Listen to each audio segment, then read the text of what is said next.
ખબરોમાં બન્યા રહેવા માટે બેલ આઇકોન દબાવો અને એબીપી અસ્મિતાને સબસ્ક્રાઇબ કરો. ઇન્કમટેક્સ એપેલેટ ટ્રિબ્યુનલના અધ્યક્ષ જસ્ટિસ પીપી ભટ્ટે એબીપી અસ્મિતા સાથે એક્સક્લુઝિવ વાત કરી. જેમાં કહ્યું કે ઇન્કમટેક્સ એપેલેટ ટ્રિબ્યુનલ નવરાત્રિના સમયગાળાથી ફિઝિકલ કોર્ટ હિયરિંગ માટે શરૂ થઈ શકે છે.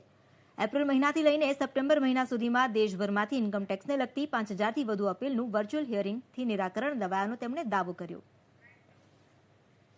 બાજુ લોકડાઉન ને ત્યારબાદ અનલોક દરમિયાન ટ્રિબ્યુનલે કયા પ્રકારની કામગીરી દેશભરમાં કરી અને સાથે જ અત્યારે કયા પ્રકારની પરિસ્થિતિ છે, ફિઝિકલ કોર્ટ શરૂ કરવા બાબતે કયા પ્રકારની વિચારણા છે, જસ્ટિસ પીપી ભટ્ટને જ પૂછીશું. સર, એબીપી અસ્મિતામાં આપનું સ્વાગત છે. અત્યારે જે પ્રમાણેની પરિસ્થિતિ છે, અનલોક જાહેર થઈ ચૂક્યું છે, લોકડાઉનમાં કેવા પ્રકારની પરિસ્થિતિ હતી અને અત્યારે અનલોકમાં ફિઝિકલ કોર્ટ ચાલુ કરવા માટેની કયા પ્રકારની તૈયારીઓ, કયા પ્રકારની કામગીરી અત્યારે ચાલી રહી છે? તેજસભાઈ, આપ સૌ જાણો છો એ પ્રમાણે 24મી માર્ચે ભારતના માનનીય વડાપ્રધાને લોકડાઉનની જાહેરાત કરી અને ત્યાર પછીથી જે બધી પ્રવૃત્તિઓ હતી તે તમામ સ્થગિત અવસ્થામાં એક તબક્કે આવી ગઈ. એ વખતે ઇન્કમટેક્સ એપેલેટ ટ્રિબ્યુનલ, જે આયકર અપીલીય અધિકરણના નામથી ઓળખાય છે, એમાં જે ન્યાયિક કાર્યવાહી થતી હતી એ તમામ હોલ્ટ ઉપર આવી ગઈ. જે રીતે બાકીના બધા વહીવટીતંત્ર કે ન્યાયપાલિકાની અંદર પરિસ્થિતિ થઈ એ રીતે અમારી પણ આ ટ્રિબ્યુનલની અવસ્થા એ થઈ. શરૂઆતના લગભગ 15 દિવસના ગાળામાં જે રીતે અનુભવો થયા કે ઘરની અંદર બેસીને આપણે કઈ રીતે આપણો દૈનિક ચર્યા અને કામગીરી કરીએ છીએ, એ પછી વિચારતા એવું લાગ્યું કે આપણી જે આ ઇન્સ્ટિટ્યુશન છે કે જેના મારફત આપણે ન્યાયિક કાર્યવાહી કરવાની છે, એના માટે આપણે કાર્યશીલ થવું પડે. અને એને ધ્યાનમાં રાખી અને મેં તરત જ મારા જે વાઇસ પ્રેસિડેન્ટ છે એ બધા વાઇસ પ્રેસિડેન્ટ સાથે વિડીયો કોન્ફરન્સથી એક મિટિંગ કરી.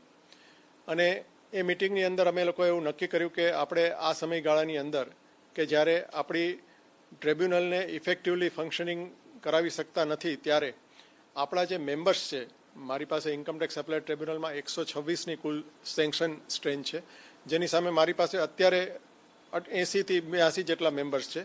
પરંતુ એ જે કોઈ પણ મારી પાસે સંખ્યાબળ હતું તેને મોટિવેટ કરવા માટે, એના સ્કિલ ડેવલપમેન્ટ માટે, એના નોલેજ એનરિચમેન્ટ માટે જે કંઈ પ્રયત્ન થઈ શકે એ કરવાનું અમે લોકોએ વિચાર્યું. ખાસ કરીને કેટલા કેસોની પેન્ડન્સી છે અત્યારે, કેટલા કેસો લોકડાઉન અને અનલોક દરમિયાન અત્યારે ડિસ્પોઝ કરવામાં આવ્યા છે, ફિઝિકલ કોર્ટ શરૂ કરવા માટેની કયા પ્રકારની તૈયારી? ઇન્કમટેક્સ એપેલેટ ટ્રિબ્યુનલ પાસે કુલ લગભગ 84,000 જેટલા કેસો અપીલો અત્યારે પેન્ડિંગ હતી. અને એને ધ્યાનમાં રાખીને લોકડાઉન પીરિયડમાં જ અમે આયોજન કર્યું કે કઈ રીતે ઝડપથી આપણે વર્ચ્યુઅલ હિયરિંગ્સ તરફ જઈ શકાય, કારણ કે ફિઝિકલ હિયરિંગ આ સ્થિતિમાં થઈ શકે એવું હતું નહીં. એટલે વર્ચ્યુઅલ હિયરિંગ માટેનું અમે આયોજન કર્યું અને એના માટે એક સ્ટાન્ડર્ડ ઓપરેટિંગ પ્રોસિજર નક્કી કરી.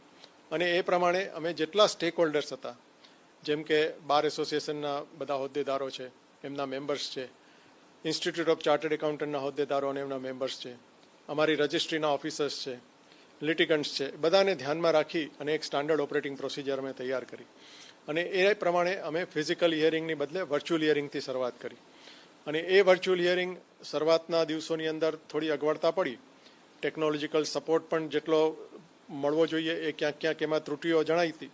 પરંતુ with the cooperation of all stakeholders we could see to it that the virtual court hearings are done effectively. અને એ રીતે અમે લગભગ એપ્રિલ મહિનાથી વર્ચ્યુઅલ હિયરિંગ શરૂ કરેલા અને અત્યાર સુધીમાં 5000થી વધુ અપીલો અમે વર્ચ્યુઅલ હિયરિંગ્સ દ્વારા અમારું ભારણ છે ઓછું કર્યું, એનો નિકાલ કર્યો કાયમી ધોરણે. સાથે સાથે આ ગાળાની અંદર ભારત સરકારે જે યોજના જાહેર કરી હતી વિવાદથી વિશ્વાસ, એ વિવાદથી વિશ્વાસને લગતા કેસો પણ અમારી પાસે એપ્લિકેશનો આવવાની શરૂ થઈ ગયેલી. કારણ કે એની સમય મર્યાદા ભારત સરકારે હમણાં જે બધી જાહેરાતો કરી એમાં વધારીને ડિસેમ્બર એન્ડ સુધી કરી છે. પણ એ સમયગાળાની અંદર આ બધી અરજીઓનો અહીંયાથી યોગ્ય રીતે ઓર્ડર કરી, નિકાલ કરી અને જે તે વિવાદ છે વિશ્વાસ માટે અપીલ કરતાઓને જવા માટેની એક સુવિધા ઊભી કરવી પડે. તો એ